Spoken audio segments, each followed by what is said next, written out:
Black boys born to wealthy families are more likely to end up poor than white boys born in similar circumstances.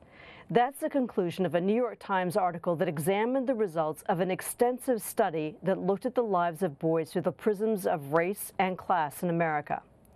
The outcomes of 10,000 black and white boys from rich families were tracked using census and other data points, exposing the punishing reach of racism for black boys in America.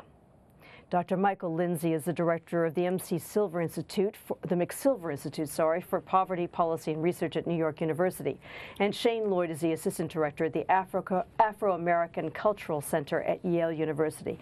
Thank you both for being with me. Thank you. So this is a fascinating look at what census data can tell us, and also, in a sense, what census data can't tell us. But one of the things that it does tell us is that outcomes for black boys, including black boys who are born to very wealthy families and presumably have the same kinds of advantages as white boys, do not end up in the same circumstances. I want to know what your reaction is to that and why you think that might be so.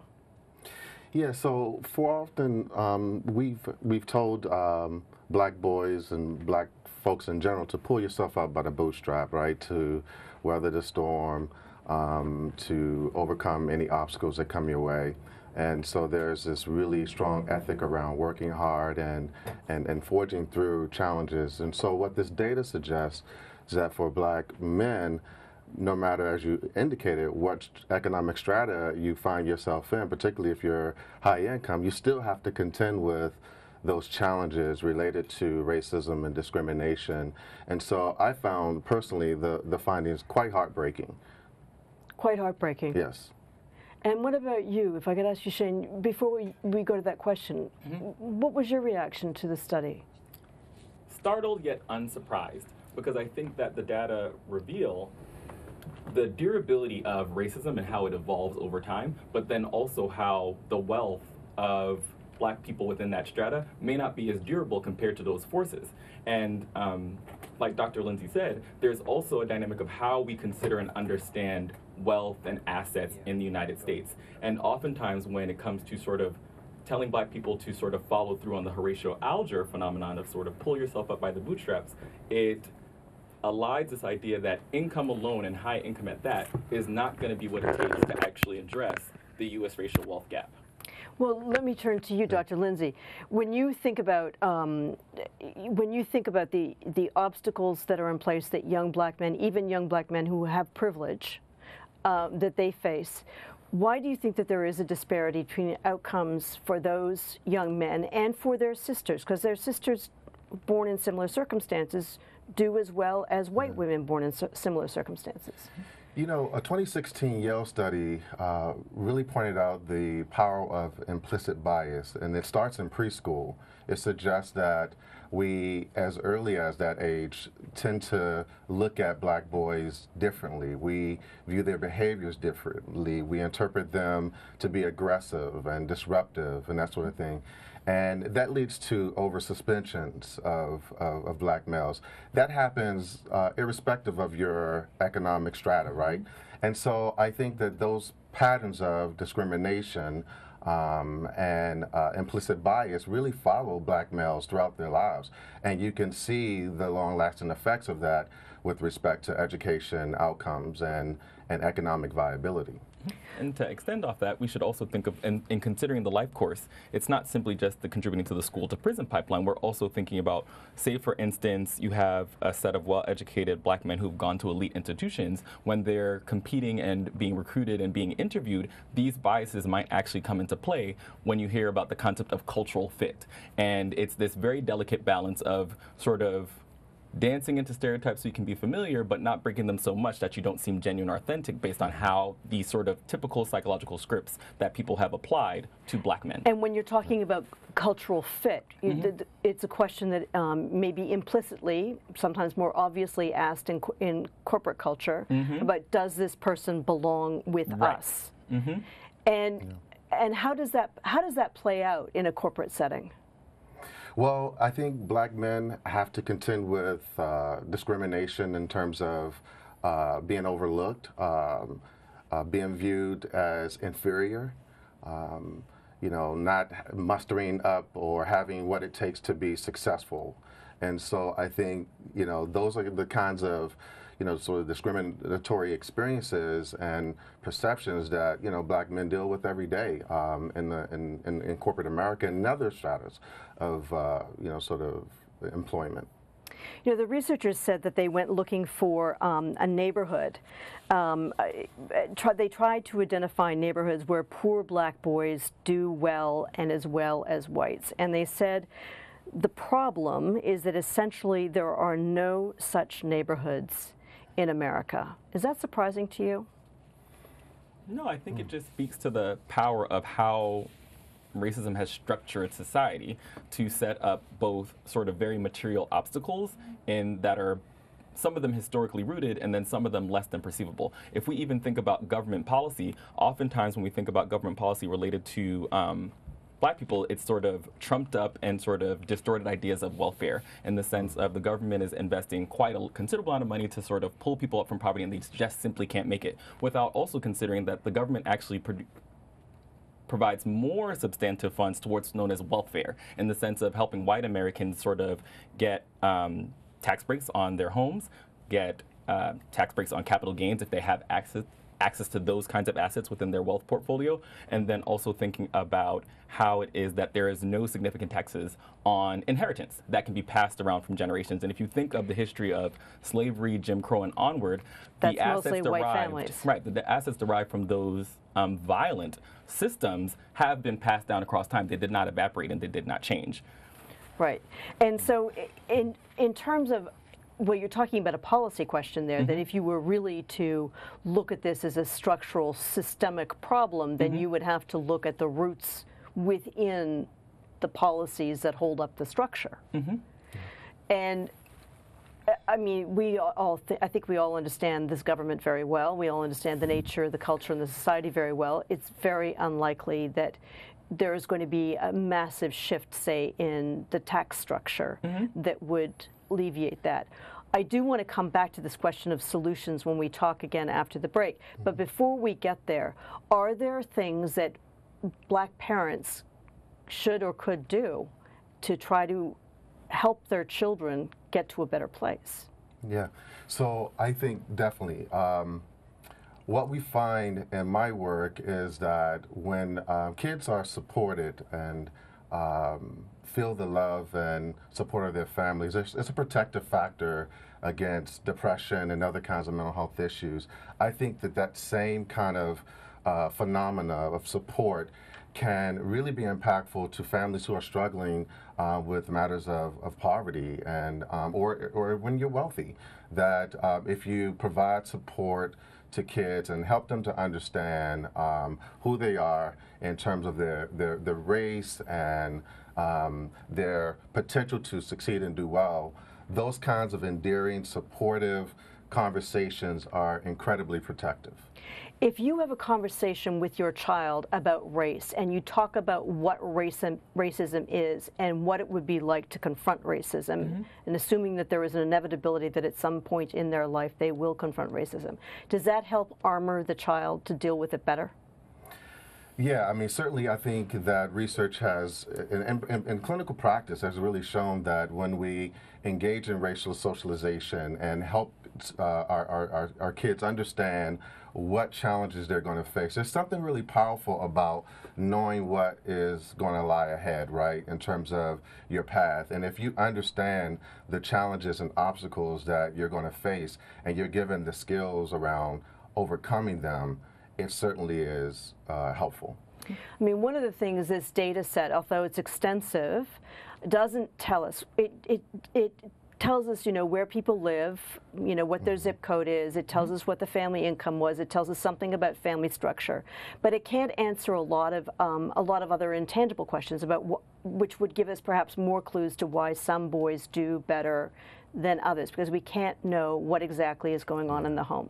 We don't know about what level of engagement, parental engagement there is. We don't know if there are books, what kind of school they're in, for example. How would you think that those things might play into a different outcome? Well, I think in addition to what Dr. Lindsey also said, we also have to consider how do we make sure that Black students, Black children of all class backgrounds, particularly the ones that are upwardly mobile, also understand the system of classism, which would have us believe that if you are poor, you deserve to be poor. If you are middle class or higher, you deserve to be in that position. You should be in decision making and leadership opportunities. And oftentimes, if Black individuals and families buy into that kind of mindset and ideology without considering how it might impact the rest of the community, that's when you can see members of the Black community participating in the subjugation of low-income Black people. And that's why we also have to, as we're talking about race, we also have to really talk about the value of collective responsibility. And no amount of class privilege is going to protect any one of us individuals, and that's why it's incumbent on all of us to be working together as one of the considerations. Because one example that you can see in this situation is if I were to take myself, for example. So I grew up in Queens, New York for a time until my parents had enough resources to move to Long Island. It wasn't until I actually read The Hidden Costs of Being African American by Melvin Oliver and Dr. Thomas Shapiro that I realized that what my parents were doing was concentrating their resources for me and my twin sister to ensure that we could have better opportunities. They were using their income, their political savvy, and placing that in a neighborhood that was good enough and well-to-do, and taking those resources out of our neighborhood in Jamaica, Queens. And what does it mean if upwardly mobile Black families are trying to move into neighborhoods where those resources, that political engagement, and those connections are actually, leaving people behind? We have to take a break now, but let's come back to that thought. Coming up, we'll have more with our guests on the disparity of wealth in America and some solutions. Stay with us. You're watching Arise America.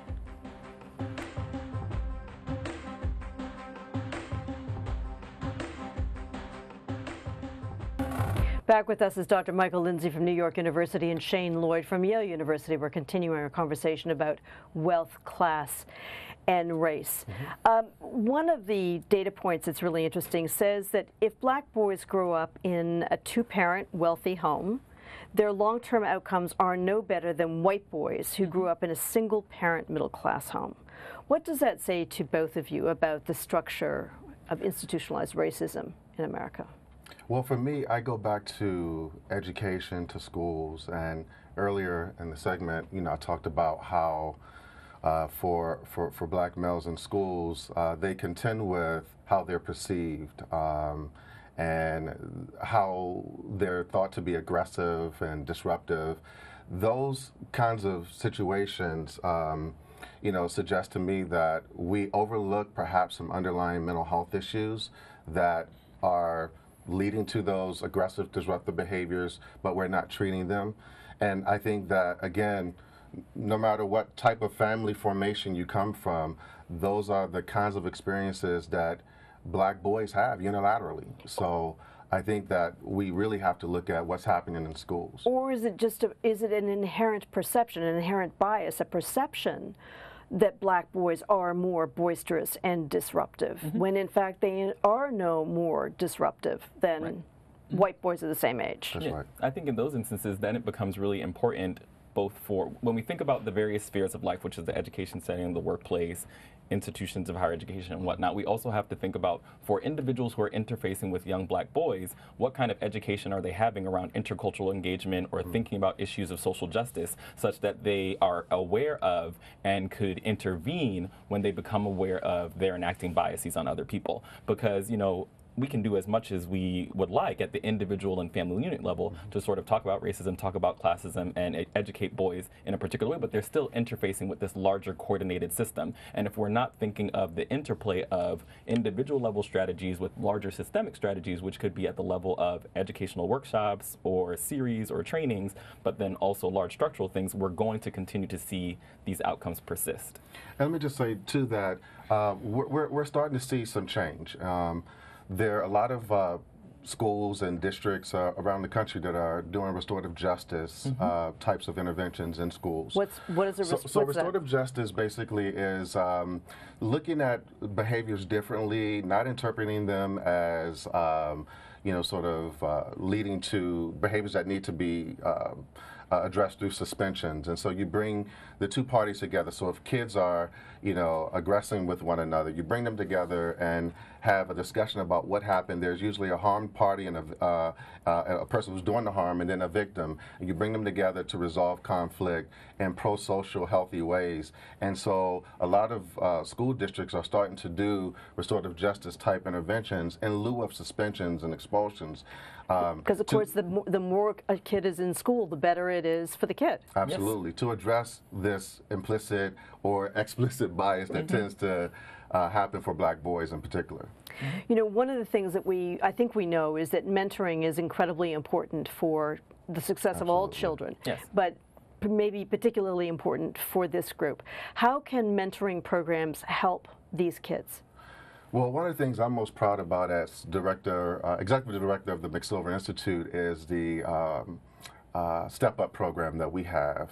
It's a program based here in New York City that focuses on reduction and risk of high school dropout and academic support.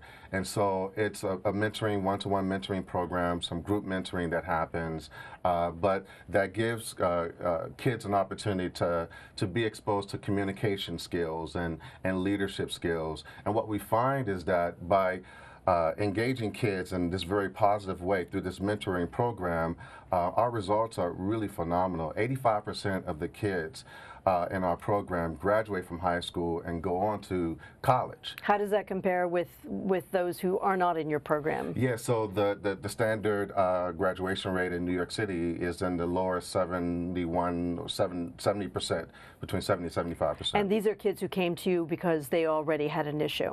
Well, no, sometimes these kids nominate themselves to be involved in our program, or teachers nominate them. We stay away from language like we're referring a kid to a program because of their behaviors.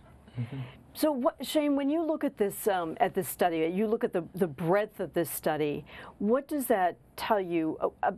What are some of the changes that, for example, individuals could make that could make a difference? I think at the individual level, really thinking about how do parents set up a few things. One, how do parents set up the kind of opportunities that would allow their children to take full advantage of the bevy of options that might be available to them based on their class privilege. But then how can we make sure the families at an individual level are having the kinds of advising necessary to ensure that their assets can be durable across time? Because what the 2008 housing crash taught us, for example, was that most wealthy black families actually have a lot of their assets within real estate. So if the housing bubble crashes, that's a very quick way of evaporating wealth. Right. Whereas wealthy white families have a much broader set of investments that they contain their assets in, which allow for a different level of durability and ability to pass them on. We also have to consider how wealth moves in black communities, because oftentimes when compared to white families, wealth moves backwards. So people are actually taking care of relatives or extended family, and that dilutes the sort of power of the wealth, so it isn't just going straight for children. So I would say two things. One, talking about how you can leverage opportunities for your child, but then how do we make sure that families that occupy a space of class privilege are having the kinds of financial advising necessary to ensure that their wealth is durable. And Dr. Lindsey, just to come back to you for a moment, if there was one change that you could ask corporations or schools to make, what would that change be that you think might make a difference in outcomes? Yeah, I think we need to be intentional around our programming in terms of the kinds of supports and structures we put in place for kids to be successful. And so going back to, the great work that we're doing around mentoring and support of kids, getting them connected to positive adults that see their inherent good, that are supporting them to be successful academically and socially is really important. So the intentional nature of the kinds of programming we do is quite critical. Dr. Micheal Lindsey, Director of the McSilver Institute for Poverty Policy and Research at New York University, and Shane Lloyd, Assistant Director of the Afro-American Cultural Center at Yale University. Thank you both very much.